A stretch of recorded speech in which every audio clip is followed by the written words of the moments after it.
제가 몇 년 전에 주부의 목자실에 이런 글을 적은 적이 있습니다. 어떤 부자가 신문에 광고를 냈습니다. 누구든지 자신의 삶에 정말 만족한다고 확신하는 사람에게 1억 원을 드리겠다는 광고를 냈습니다. 단 조건이 하나 있는데 아무것도 더 바랄 것이 없이 만족한다는 것을 증명해야 된다, 그렇게 썼습니다. 이걸 보고 많은 사람들이 부자를 찾아왔습니다. 그런데 단 한 사람도 1억을 받아가지 못했습니다. 저마다 자신이 얼마나 인생에 만족하고 있는지를 증명하려고 했지만 부자가 던진 다음 한마디 질문에 다 걸렸기 때문에 그렇습니다. 그 질문은 이것입니다. 당신이 정말로 더 바랄 것이 없이 만족하게 살고 있다면 왜 1억을 받으려고 저에게 오셨습니까? 라는 질문이었어요. 여러분, 세상에 완전한 만족 속에 사는 사람 없습니다. 저마다 행복을 가장하고 살고 있지만 실제로는 다 결핍이 있고 누구에게나 모자람이 있는 것입니다. 심지어 엄청난 돈을 가진 부자라고 해도 만족할 수가 없습니다.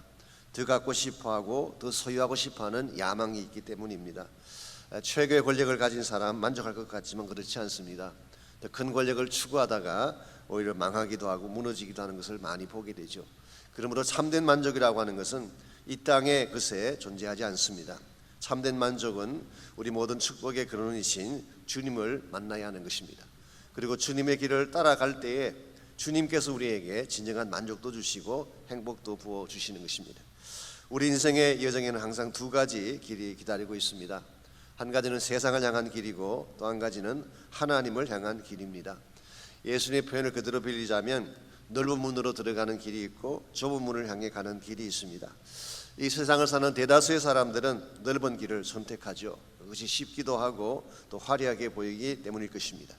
그러나 우리 그리스도인들은 좁은 길을 택해야 됩니다. 왜냐하면 그 길이 주님께서 가신 길이고 그 길을 갈 때에 진정한 차원에서의 비전을 이룰 수 있기 때문에 그렇습니다.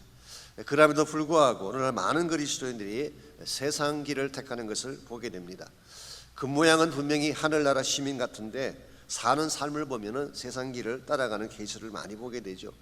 그래서 진짜 매제될 예배를 맺지 못한 채 세상에 던져주는 빵 조각이나 바라보며 살다가 허무하게 인생을 마치는 것입니다. 이런 면에서 우리가 어떻게 하면 이 세상의 길이 아니라 주님을 향한 길, 주의 길을 걸어감으로써 주의 영광 앞에 바로 설 수가 있을지 오늘 주신 본문을 가지고서 함께 정리하려고 합니다.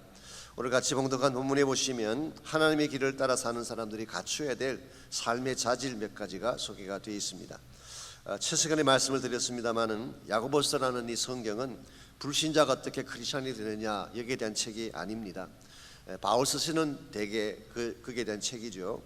야고보서는 오히려 크리스천 된 사람이 어떻게 바른 그리스도인의 삶을 살 것인가에 대한 책입니다. 그래서 실천에 대한 말씀이 많이 나오고 있고 행함에 대한 강조가 있는 것을 볼 수가 있습니다. 오늘 본문도 같은 맥락에서 기록이 되어 있습니다. 22절 말씀을 보시겠습니다. 너희는 말씀을 행하는 자가 되고 듣기만 하여 자신을 속이는 자가 되지 말라고 했습니다. 우리 개역 개정에는 말씀이라고 번역을 했지만 옛날 성경에는 도라고 있어요. 도를 행하는 자가 되라. 즉 말씀의 도를 말하는 것이고 말씀의 길, 하나님의 길을 말하는 것입니다. 우리가 복음을 듣는 것 중요하죠. 하나님 말씀을 듣는 것 중요하지만 듣기만 하고 실제로 그 길을 따라 살지 않게 되면 자기를 속이는 케이스가 된다는 것입니다. 외형은 분명히 예수님의 제자 같은데 삶의 방향이 세상을 향하고 있다면 이건 스스로 속이는 결과가 되는 것입니다. 열심히 살고 많은 것을 했는 것처럼 보이지만 다 산 후에 보게 되면 아무것도 남는 것이 없기 때문에 스스로 속이는 것입니다. 저는 그 티피컬한 예가 가룟 유다의 케이스가 아닌가 생각합니다. 가룟 유다를 보시면요, 그는 3년 동안 주님을 따라다녔습니다. 말씀도 배우고 기적의 현장도 함께 보았어요. 예수의 제자라는 이름 하에 12제자 중에 한 사람이었죠. 이름 하에 정말 예수님과 함께 동행하는 것처럼 보였는데 실제 그의 마음속에는 하나님의 길이 없었어요. 육신의 길을 쫓고 욕망의 길을 쫓은 것입니다. 그러므로 겉모양은 주님과 함께 다니는 것처럼 보였지만 실제로 교제한 것은 사탄이었고 그 결과 역사상 가장 더러운 이름을 이 땅에 남기고 만 것입니다. 이런 면에서 여러분 가제가 조금 사는 것이 힘들고 어려워도 주님의 길을 따라야 되는 것입니다. 혹시 우리가 주의 길을 벗어났다고 한다면 벗어났을지라도 다시 그 궤도로 돌아와서 주님의 길을 선택해야지 막힌 것이 풀리고 새로운 축복이 임하게 되는 것입니다. 특별히 금년 한 해 우리 앞을 가로막고 있는 많은 난관들이 있지 않습니까? 이걸 브레이크트루 하자고 우리가 지난주에도 말씀을 드렸는데요. 이것을 브레이크트루에서 바르게 살려면 이것을 돌파한 후에 바른 길을 선택해야 되는 것입니다. 단순히 뚫는 게 중요한 게 아니에요. 난관을 뚫는 게 중요한 게 아니라 난관을 뚫는 후에 바른 길을 가야지 열매가 진짜 좋은 것이지, 뚫기만 하고 잘못된 길을 택하게 되면 결국은 패망을 향해 가게 되는 것입니다. 이런 측면에서 우리가 한 해를 시작하면서 우리가 한 해 동안에 세상의 길을 따르지 아니하고 주님의 길을 따를 수 있도록 우리가 결단도 하고 선택도 해야 합니다. 우리가 어떻게 하면은 주님의 길을 따르는 삶을 살 수 있을지 오늘 본문을 중심으로 몇 가지를 함께 정리하고 싶습니다. 첫 번째로 여러분이 해야 될 것이 있습니다. 버릴 것을 버려야 돼요. 우리가 주의 길을 따른다고 하면서 버릴 것을 버리지 아니하면 주님 길을 향해 나아갈 수가 없습니다. 21절 말씀 보겠습니다. 그러므로 모든 더러운 것과 넘치는 악을 내어버리고 그랬어요. 이게 더러운 것이라고 하는 것은 하나님이 기뻐하지 않는 부정한 삶을 말하는 것입니다. 정결하지 못한 것, 불순한 것, 깨끗하지 못한 삶을 청산하라고 하는 것입니다. 이걸 청산해야지 새 길을 택할 수가 있는 것이죠. 넘치는 악이라고 표현한 것은 마음에서 뿜어나오는 악한 생각들을 말하는 것입니다. 우리 마음속에 많은 악이 존재하지 않습니까? 음란한 마음도 있고 악독한 마음도 있고 부정적인 마음도 있고 특별히 분노하는 마음, 선뿌리를 가진 마음이 우리 심령 속에 있게 되면 하나님의 길을 따를 수가 없다는 것입니다. 여러분께서 참고로 19절 20절을 잠깐 보시게 되면요, 내 사랑하는 형제들아 너희가 알지니 사람마다 듣기는 속히 하고 말하기는 더디하며 성내기도 더디하라. 사람이 성내는 것이 하나님의 의를 이루지 못한다고 했어요. 아마도 우리 마음속에 버려야 될 것 중에 하나가 성내는 마음, 이 분노하는 마음. 오늘 이 말씀을 기록한 야고보는 틀림없이 구약 성경에 나오는 한 인물을 염두에 두고 이 말씀을 적은 것 같습니다. 그 인물이 누구일까요? 모세를 염두에 둔 것입니다. 모세라고 하는 사람은 참 훌륭하고 갖춘 것이 많았던 그런 사람이었습니다. 그런 한 가지 결점이 분노를 억제하지 못하는 것입니다. 출애굽기 2장에 보시게 되면 이 모세가 이집트의 왕자로서 성장을 했기 때문에 교육도 많이 받았고 지성인이고 또 문화적으로 굉장히 깨인 그런 사람 아니겠습니까? 그런데 한 번은 변방을 나갔다가 자기 동족 히브리 사람이 이집트 사람에게 두들겨 맞는 것을 보고 격분을 했습니다. 그리고 그 분노를 참지 못해서 그 이집트 사람을 쳐서 죽여버리게 되죠. 어떤 측면에서 생각한다면 의로운 격분이다 그렇게 말할 수가 있습니다. 무고하게 핍박당하는 한 소시민을 위해서 분노한 것이기 때문에 의로운 격분이다라고 생각할 수도 있지만 사실 이 분노는 하나님 보실 때는 합당한 분노가 아니었어요. 이렇게 화를 낸다고 해서 이룬 것이 무엇이 있습니까? 그가 분노한다고 민족적인 독립이 찾아왔나요? 분노한다고 하나님의 뜻이 성취되었습니까? 아무것도 이루어지지 않았어요. 우리가 분노한다고 해서 안 될 일이 되는 법은 없습니다. 결국은 본인 자체가 이것 때문에 쫓겨나게 되고 40년 동안 미디안 광야 생활을 하게 되지 않습니까? 아이러니한 사실은요, 이 모세가 미디안 광야 생활 40년 하면서 그렇게 마음속에 있던 분노와 자기 중심적인 생각들을 다 내려놓았을 때 80세가 되었을 때 하나님께서 그를 다시 부르셔서 출애굽의 위대한 사명을 맡겨주신 거예요. 오늘 여러분과 제가 하나님의 길을 선택하기를 원하고 주의 길을 따르기를 정말 원한다면 내 안에 하나님이 기뻐하지 않는 것들을 다 비워내야 돼요. 우리 심령을 살펴보게 되면 여러 가지 많은 생각들이 있을 것입니다. 분노한 마음도 있고 습습한 마음도 있고 죄책감도 있고 욕망도 있고 많은 이런 악한 마음들이 있지 않겠습니까? 이 마음들을 다 주의 십자가 앞에 끄집어내놓고 청산한 후에라야지 바른 길, 새로운 길을 갈 수가 있는 것입니다. 두 번째로 우리가 주님의 길을 가려면은 받을 것을 받아야 돼요. 우리가 버릴 것은 버려야 되지만 또 받아야 될 것이 있는데 이 받을 것은 받아야 되는 것입니다. 21절을 계속 보겠습니다. 너희 영혼을 능히 구원할 바 마음에 심어진 말씀을 온유함으로 받으라고 했습니다. 마음에 심겨진 말씀이 뭘까요? 이 진리의 말씀을 말하는 것입니다. 복음의 진리, 하나님 말씀의 진리를 말하는데 이것을 온유함으로 받아들여야지 하나님의 길을 갈 수 있다고 하는 것입니다. 우리가 하나님 말씀을 듣는 것도 중요하지만 이것을 accept해서 나의 것으로 삼는 것은 더 중요한 것입니다. 사실 이스라엘 백성이 40년 동안 광야길을 헤맸던 이유 중에 하나가 이 말씀을 거부했기 때문에 그런 것입니다. 하나님이 축복을 준비하시지 않은 것이 아닙니다. 하나님이 그들에게 약속하지 않은 것이 아니죠.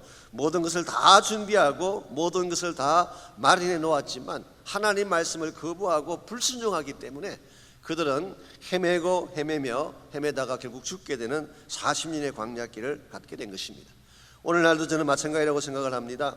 하나님께서 아무리 많은 약속을 준비하시고 많은 축복을 준비하셔도 그것을 나의 것으로 받아들이지 않으면은 우린 축복의 길을 갈 수가 없는 것입니다.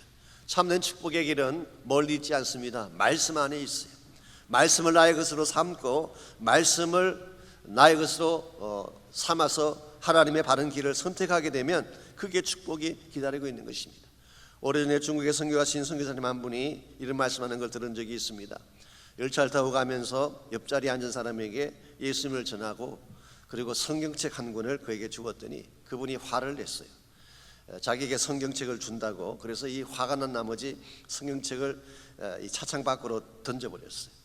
이거 본 선교사님이 얼마나 마음이 실망이 되는지, 이 성경책 어떻게 가져 들어온 책인데 이걸 이렇게 버린다니 참 마음이 실망이 됐습니다. 그런데 이와 같은 일이 있고 나서 몇 년이 지난 어느 날인데 농부한 사람이 선교사님을 찾아오셨어요.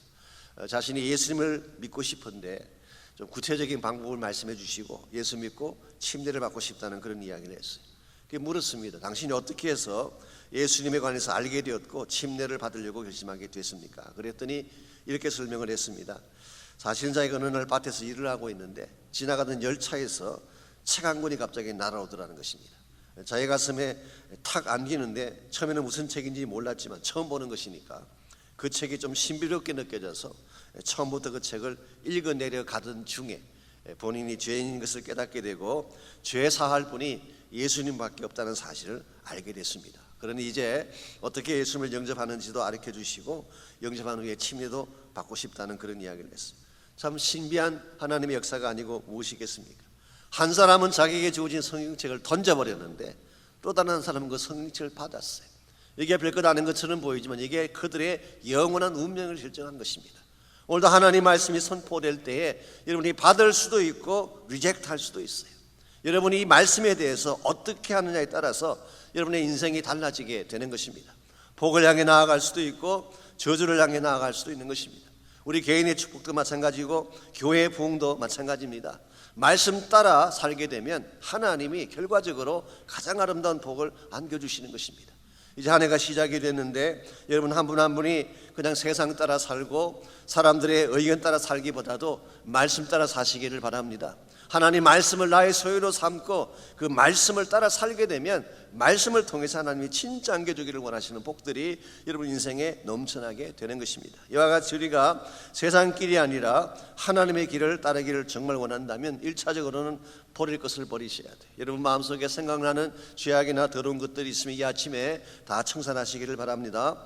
두 번째는 받을 것을 받아야 돼요. 하나님의 말씀, 하나님의 은혜, 하나님의 은사를 받아야지 우리가 바른 길로 갈 수가 있는 것입니다. 세 번째로 행할 것을 행해야지 우리가 주의 길을 간다고 말할 수가 있겠습니다. 23절 말씀 계속 봅니다. 누구든지 말씀을 듣고 행하지 아니하면 그는 거울로 자기 생긴 얼굴을 보는 사람과 같다 그랬어요. 여기서 누구든지 말씀을 듣고, 역시 옛날 성경에는 도를 듣고 그렇게 번역을 했습니다마는 행하지 않게 되면 이것은 마치 거울로 자기 얼굴을 보는 사람과 같다. 여기서 말하는 거울은 여러분이 생각하시는 거울과 좀 다릅니다. 이 고대 사회에서 거울이라고 하는 것은요, 사실 구리판을 닦아서 만든 게 거울이에요. 그래서 거울을 들여다보게 되면 희미하게 보이는 것입니다. 그래서 그 거울을 보면은 웬만한 얼굴은 다 괜찮아 보여요. 그 거울로 보게 되면요, 송중기나 저나 다 비슷비슷하지 말입니다. 비슷비슷하게 보여요. 그러니까 이 옛날 구리 거울을 보게 되면 정확하게 자신의 실체를 못 본다는 뜻이에요. 그러니까 대충 보니까 괜찮아 보이지. 그래서 자기가 만든 거울을 보고 자기 거울만 보고 인생을 사는 사람은 스스로 속는 것입니다. 이 정도면 내가 괜찮지 않냐, 잘 살지 않냐, 그렇게 착각을 하게 되는 것이죠. 그래서 이와 같은 거울을 보는 경우에는 바른 길을 갈 수가 없다는 것입니다. 그 반면에 25절을 보시면은 또 하나의 거울이 소개가 되는데요, 그것이 바로 하나님의 말씀, 율법의 거울이라고 오늘 성경은 말하고 있습니다. 25절, 자유롭게 하는 온전한 율법을 들여다보고 있는 자는 듣고 잊어버리는 자가 아니요 실천하는 자니 이 사람은 그 행하는 일에 복을 받으리라고 했습니다. 자유케 하는 온전한 율법이 뭘까요? 이 온전한 하나님의 말씀을 말하는 것입니다. 우리가 하나님 말씀의 그 우리의 나를 비춰보게 되면 정확하게 내가 누군지가 드러나게 돼요. 나의 모든 모습의 실체가 다 드러나는 것입니다. 뿐만 아니라 하나님의 완전한 말씀을 보게 되면 하나님이 어떤 분인가도 볼 수 있게 돼요. 그래서 나 자신을 알고 하나님이 어떤 분인가를 바로 보게 되면 이 한 번 본 이 모습은 결코 사라지지 아니하게 되고 그 말씀이 나의 심령 속에 박혀서 이 말씀을 따라 사는, 그래서 실천하는 삶을 살게 되는 것입니다. 그리고 오늘 성경은 말하기를 이와 같이 실천하는 사람은 그 행하는 일에 복을 받을 것이다 라고 했어요. 오늘 거룩한 삶이라고 하는 것은요, 여러분이 이론적으로 많이 알고 또 지식적으로 많이 아는 것, 이것만으로 충분하지가 않습니다. 행해야 돼요. 실천할 때에 열매가 있는 것입니다. 오늘 여러분과 제가 세상 거울이나 내가 만든 거울을 보고 착각하지 말고 말씀의 거울 앞에 바로 서서 진짜 내가 해야 될 일이 무엇인지를 바로 깨닫고 이와 같은 일을 행할 때에 하나님 영광에 나아갈 수가 있게 되고 참된 차원에서 주의 길을 따라 살 수 있게 되는 것입니다. 그렇다면 여러분과 제가 이 말씀의 거울을 들여다보고 행해야 될 실제적인 내용이 뭘까요? 그게 바로 26절 27절에 기록된 말씀입니다. 누구든지 스스로 경건하다 생각하며 자기 혀를 재갈 물리지 아니하고 자기 마음을 속이면 이 사람의 경건은 헛것이라. 하나님 아버지 앞에서 정결하고 더러움이 없는 경건은 곧 고아와 과부를 그 환난 중에 돌보고 또 자기를 지켜 세속에 물들지 아니하는 것이라고 했어요. 이렇게 경건이라는 단어가 나오고 있죠. 여기서 말하는 경건은 우리가 흔히 생각하는 것처럼 수도원에 들어가서 돌을 닦고 묵상을 하는 그런 경건을 의미하는 것이 아닙니다. 이것은 실천적인 경건, 삶 속에서의 경건한 생활을 의미하는 것입니다. 참된 경건이라고 하는 것은 27절 말씀에 의하면요, 하나님 앞에서 하는 것이라고. 그래서 진정한 차원의 경건의 출발점은 하나님이 돼야 하는 것입니다. 사람 앞에서 보여주는 경건은 진짜가 아니에요. 사람 앞에서 거룩한 척하고 내가 하나님을 잘 믿는 척하는 것은 이건 껍데기인 것입니다. 하나님 앞에서 하는 경건이에요. 그래서 우리가 어떤 좋은 일을 행했을 때도 사람이 알아주는 것은 오래가지 못합니다. 일시적이에요. 그거 별거 아닌 것입니다. 그런데 하나님이 알아주시는 게 진짜예요. 여러분이 숨은 가운데 섬겼던 많은 봉사들이 있고 많은 아름다운 사건들이 있지 않습니까? 사람들이 몰라줘도 괜찮아요. 하나님이 알아주시면 된 거예요. 여러분 천국 가셨을 때 어떤 것이 나의 상급이 되는지 아십니까? 이 땅 살면서 받을 영광 다 받고 칭찬 다 받고 나면 받을 게 아무것도 없어요. 진짜 사람들은 몰라주었지만 하나님만이 아시는 아름다운 삶이 있어야지 여러분이 받을 상이 있는 것입니다. 이런 면에서 경건의 출발점은 하나님이에요. 경건의 대상은 누구일까요? 27절을 계속 보면 고아와 과부를 경건의 대상으로 삼고 있습니다. 쉽게 말하면 그 당시 고아와 과부는 아무도 돌볼 자가 없는 자를 말합니다. 돌볼 자도 없고 그들이 먹고 살 수 있는 기능도 없고 소위 말해서 모든 것을 갖추지 못한 어려운 가운데 있는 people in need. 예수님께서 비유로 말씀하신 중에 강도 만난 자, 이게 바로 우리의 이웃이에요. 우리가 도와야 될 참된 대상이 바로 이런 사람들이라는 것입니다. 그래서 정말 어려움 가운데 있고 열악한 가운데 있고 하나님을 떠나 있는 사람들, 이런 사람들을 섬기고 돕는 것을 오늘 성경은 경건이라고 부르고 있습니다. 이와 같은 경건한 삶을 사는 사람은 결과적으로 세속화로부터 자신을 지키게 된다. 자기를 지켜 세속에 물들지 아니하는 것이라고 했어요. 여러분이 세상과 구별된 삶을 살기를 원하고 세속적인 삶을 벗어나기를 원한다면 오늘 본문이 말하고 있는 이 경건을 실천해야 된다, 그런 뜻입니다. 물론 이게 쉬운 일은 아니죠. 여러분과 제가 인생을 살아가면서 이와 같이 오늘 본문이 말하는 것처럼 연약한 자를 돌보고 이 사람들을 섬기고 여기서 하나님의 뜻을 집행한다는 것이 쉬운 일은 아닙니다. 그러나 이와 같은 삶이 있어야지 우리가 하나님의 길을 걷는다라는 것이 증명이 되는 거예요.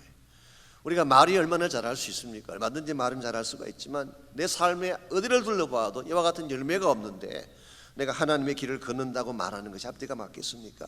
그러므로 오늘 야고보 선생은 너희들이 진짜 경건한 삶을 살고 너희들이 진짜 하나님을 따르는 삶을 산다면, 주의 길을 선택한 삶을 산다면 삶에 경건한 열매가 있어야 된다, 그런 뜻이에요.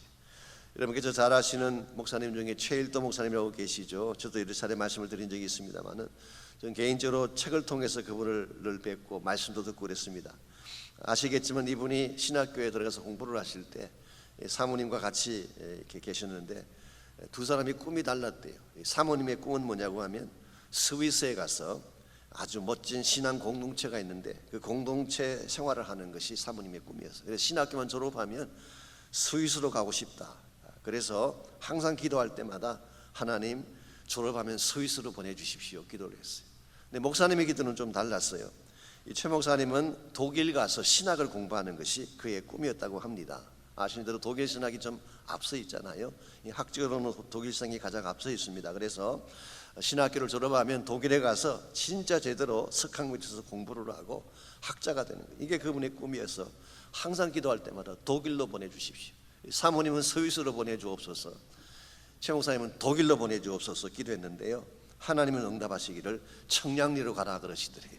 그게 우리가 알고 있는 바포 사역의 시작점이 된 것입니다. 여러분, 우리가 갈 수 있는 길이 다를 수가 있겠죠. 뭐 이런 길을 택할 수도 있고 저런 길을 택할 수도 있겠죠. 그러나 중요한 것은 하나님이 기뻐하신 길을 택해야 된다는 거예요.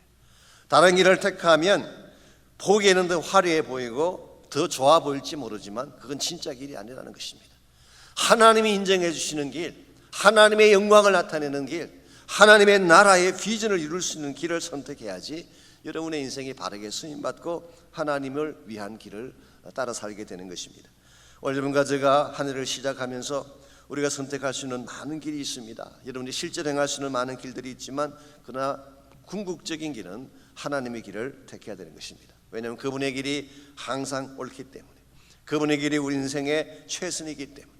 이런 측면에서 여러분이 정말 금년 한 해 동안에는 나의 모든 마음을 다 비워내고 내 욕심의 마음이나 탐욕의 마음이나 정말 이 세상에서 잘 살기를 원하는 그런 세속적인 마음들을 다 비워내고 말씀을 받으시고 성령의 능력을 받으셔서 주의 길을 선택하시기를 바랍니다. 주의 길을 따라 살게 되면 반드시 그 결말은 아름답고 하나님이 기뻐하는 아름답고 귀한 열매들을 맺게 되는 것입니다. 이런 측면에서 오늘 아침에 여러분과 제가 함께 기도하기를 원하는데요, 제일 첫 번째 기도가 주님의 길을 가게 해주십시오 기도하시기 바랍니다.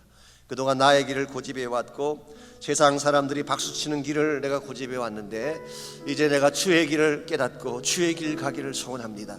2021년 한 해 동안은 세상 바라보지 않고 주변 바라보지 않고 오직 주님이 나에게 가라고 하신 그 길을 순종해서 그 길을 따라가는 한 해가 되게 달라고 기도하시기를 바랍니다. 특별히 복음의 길, 선교의 길을 위해 기도하시기를 바랍니다. 여러분이 기도하는 중에 혹시라도 하나님께서 나로 하여금 선교의 길을 선택하라고 말씀하신다면 순종하시기 바랍니다. 십자가의 길이 쉽지는 아니하지만 그 길만큼 값지고 영광된 길이 없기 때문에 십자가의 길을 혹시 하나님께서 말씀하시고 부르신다면 주님 내가 여기 있습니다, 나를 보내주십시오, 여러분이 고백하고 결단하는 기도를 드리면 좋겠습니다. 먼저 우리 함께 기도하겠습니다. 주의 길을 가게 하옵소서 기도합니다.